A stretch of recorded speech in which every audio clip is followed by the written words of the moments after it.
Les grandes étapes de fabrication de Zoé sont tout à fait similaires à celles d'une voiture thermique. On passe par une phase de conception, ensuite une phase de réalisation de prototypes et enfin la phase d'industrialisation qui va permettre à l'usine de produire la Zoé ou toute autre voiture. Si on prend l'ordre du flux de fabrication, tout d'abord on commence par l'emboutissage. Donc on part de la feuille de tôle qu'on emboutit pour donner la forme aux éléments de tôlerie. L'emboutissage, donc ça commence par la réception des bobines de tôle, qui sont ensuite découpées en petits morceaux et qui sont transformées en pièces de carrosserie qui partent directement après en tôlerie.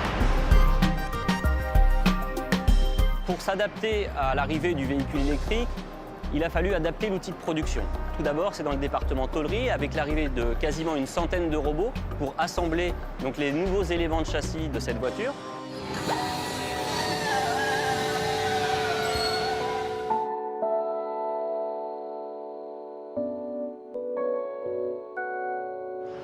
La caisse assemblée arrive ensuite en peinture. On applique les procédés anti-corrosion et la peinture donc, sur cette voiture pour lui donner sa teinte.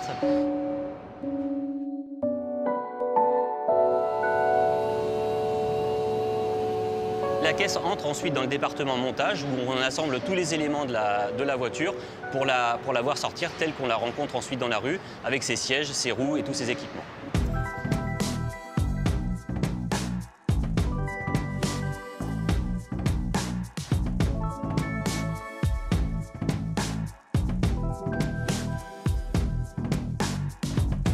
Zoé a deux grandes spécificités. La première, c'est un choix industriel qui a été fait, c'était de produire les sièges avant de la voiture dans l'usine de Flins.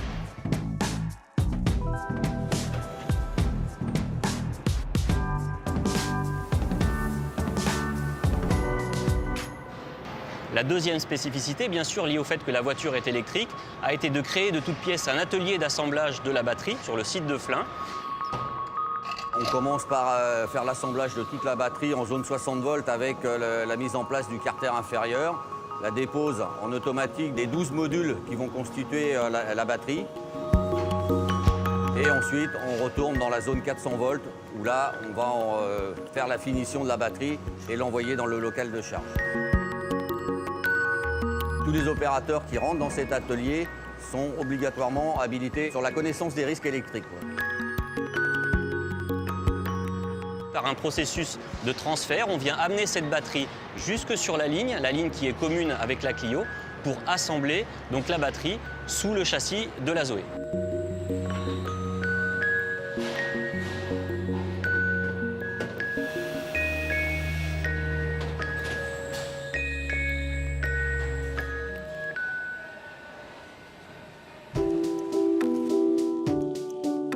Les dernières opérations de contrôle qui est un bout de chaîne finition montage consistent à un contrôle satisfaction client de 3 ordres, l'aspect, la prestation et l'acoustique.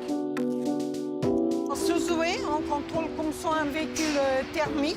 On regarde tous les vis, les boulons, les batteries, le liquide de refroidissement, liquide de frein, la glace, qu'il n'y ait pas de connectique de débrancher.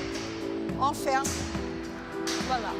Notre voiture Zoé est nickel. Les tests sur Clio 4 et Zoé sont identiques sur le processus de contrôle finition bout de chaîne. On a les mêmes outils, les mêmes opérateurs qui ont été formés à l'identique.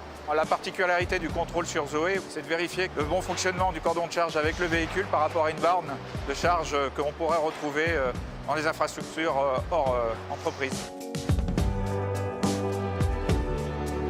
Nous avons des tests de prestation véhicule en dynamique qui consistent à vérifier qu'il n'y ait pas de bruit, que toutes les prestations intérieures du véhicule au niveau du confort de la prestation de roulage sont conformes à ce que peuvent attendre les clients et de l'image de marque Renault. Pour pouvoir produire Clio 4 et Zoé sur la même ligne, il a fallu avoir une organisation industrielle la plus simple possible qui permette d'avoir sur une même ligne les deux voitures en fabrication en même temps.